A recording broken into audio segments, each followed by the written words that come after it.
에덴 동산에서 선악을 알게 하는 과일을 따먹지 말라는 하나님의 명령을 거부하고 뱀의 간악한 유혹으로 이 과일을 따먹은 아담과 하와에게 저주가 임하게 될 것을 말씀하시는 가운데 장래에 사람의 죄를 용서하시고 하나님과의 관계를 회복하시려는 한 의로우신 뜻을 펼치실 것을 예언하시면서 뱀에게 하시는 말씀이 창세기 3장 15절에 기록되기를 내가 너로 여자와 원수가 되게 하고 너희 후손도 여자의 후손과 원수가 되게 하려니 여자의 후손은 네 머리를 상하게 할 것이요 너는 그의 발꿈치를 상하게 할 것이니라 고 하심으로 여자의 후손인 예수께서 구원자로 세상에 오실 것을 처음으로 말씀하신 후 구약과 신약 성경 여러 곳에서 예수님의 탄생을 수없이 예언하였습니다. 그 중에서도 이사야가 예언한 이사야 7장 14절은 그러므로 주께서 친히 징조를 너에게 주실 것이라 보라 처녀가 잉태하여 아들을 낳을 것이요 그의 이름을 임마누엘이라 하리라 하였고 마태복음 1장 21절은 그의 이름을 예수라 하며 그가 자기 백성을 저희 죄에서 구원할 자이시라고 이름의 뜻을 설명합니다. 이어 23절은 앞에서의 이사야의 예언을 다시 인용하며 임마누엘의 뜻을 하나님이 우리와 함께 계시다라고 하여 구원자로 오신 예수께서는 임마누엘이며 성자 하나님으로 우리와 함께 계시고자 오시게 됨을 분명히 하였습니다. 사랑하는 성도 형제 자매 여러분, 구세주로 2000년 전 유대 베들레헴의 마국간에서 탄생하신 예수님은 십자가에 달려 죽으시고 3일 만에 부활하신 후 40일 동안 제자들에게 여러 번 보이신 후 하늘로 올라가시며 제자들에게 항상 너희와 함께 하심하고 약속하셨듯이 오늘 우리의 임마누엘이십니다. 성탄일은 2000년 전 베들레헴에서만 있었던 일이 아닙니다. 오늘도 내일도 주 예수님이 다시 오실 때까지 예수님을 구세주로 영접하고 다시 오실 우리의 왕 예수님을 소망하는 성도들에게는 사는 날 동안 매일매일이 성탄을 기뻐하고 감사하는 날들이 되어야 할 것입니다.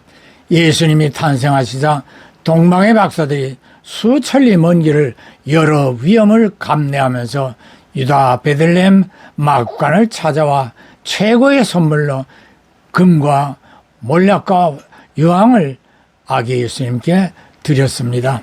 이들이 돌아간 후 곧 이어 헤롯 왕이 군대를 베들레헴으로 보내어 2살 아래의 아기들을 무참히 살려가였습니다. 그러나 꿈에서 주의 사자로부터 이러한 위험을 전해 들은 요셉은 즉시 마리아와 아기 예수를 데리고 이집트로 피난하였습니다. 이집트의 기독교인 꼬프트교회는 이들이 성묘교회가 있는 무스트루드와 올드 카이로, 파라마 등 여러 곳에서 거주하였다고 주장하고 있습니다. 저는 이들이 이집트로 피난 후 생활비를 어떻게 조달하였는가를 생각해 보았습니다. 동방 박사들의 귀중한 선물들로 사용하지 않았을까요? 하나님께서 이들의 위급함을 생각하시고 그와 같은 여호와 일의 준비가 있었다고 여겨집니다. 헤롯이 죽은 후 천사의 고지로 이집트를 떠나 나사렛으로 이주하였습니다. 요셉은 몫으로 가족들의 생활을 충당할 수 있었습니다. 잠시 후에 아기 예수를 방문한 동방 박사들의 이야기를 영상으로 보겠습니다. 이들은 아마 당시 천문학에 출중하였던 페르시아의 천문학자들로 보며 당시에 이곳에 포로로 와서 거주하던 유대인들의 예수 탄생 예언을 듣고 관심을 갖던 중 특별하게 나타난 혜성으로 기이한 출생을 알게 된 것 같습니다. 잠깐.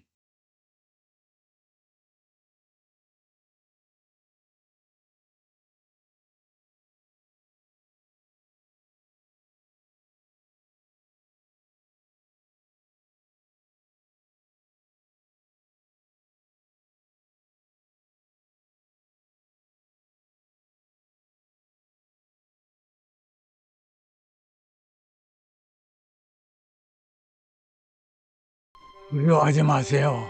아기가 어디 있습니까? 우리는 그를 만나려고 먼 동방에서 왔습니다.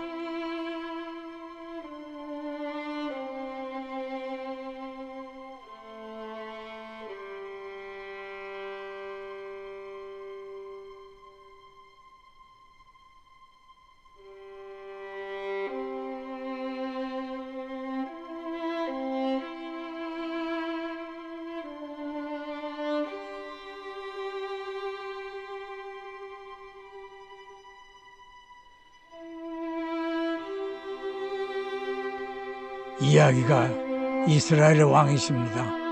모든 사람들의 죄를 사하실 분이십니다.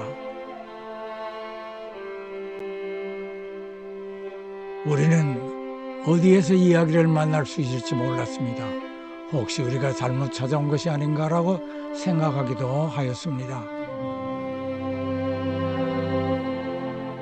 이제야 다른 것이 아닌 이곳에 영광의 존귀가 있음을 알았습니다. 그래요, 다른 것이 아닙니다. 우리의 선물을 받아주십시오. 왕을 위하여 가지고 온 동방에서 가장 귀한 몰약과 황금과 유황입니다.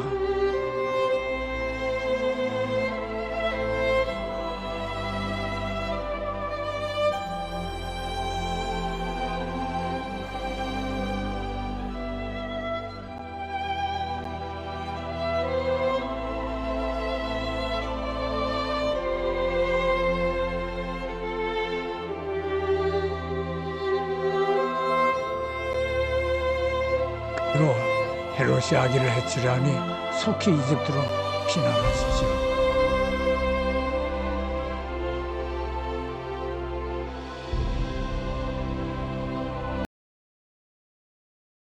헤롯의 시대는 그리 길지 않을 것입니다.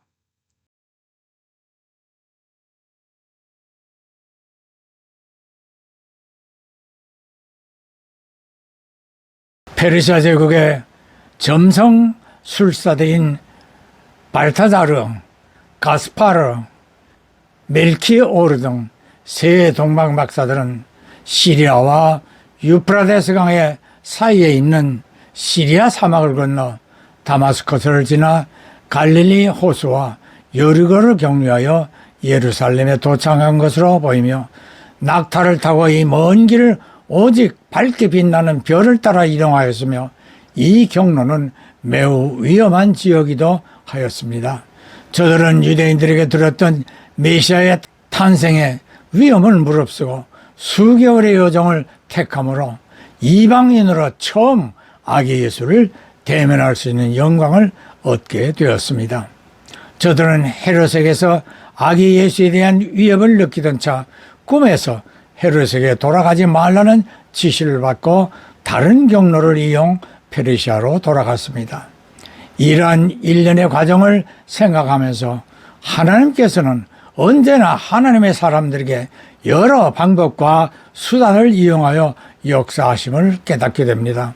사랑하는 성도 형제 자매 여러분, 2024년 성탄절에 우리도 동방박사들처럼 황금과 몰약과 유황은 못 드린다 하여도 나를 구원해 주신 그 은혜를 기억하며 살아도 죽어도 주를 위하여 그리스도의 것으로 합당한 성도의 삶을 들이십시다. 그리고 나만 구원을 받았다고 좋아할 것이 아니라 우리 주변에서 만나는 사람들에게도 구세주로 오신 예수님을 전해 주십시다. 신자가 아니더라도 세상의 대부분 사람들은 성탄절을 명절로 이해합니다. 그리고 이 절기에 메리 크리스마스 하는 인사를 건네기도 합니다. 2000년 전에 세 사람의 현자들은 오직 메시아를 만나려는 일념으로 베들레헴을 찾았습니다. 우리 역시 그들 못지않은 열심과 정성으로 다시 오실 주 예수님을 소망하십시다. 마라나다. 예, 아멘, 할렐루야.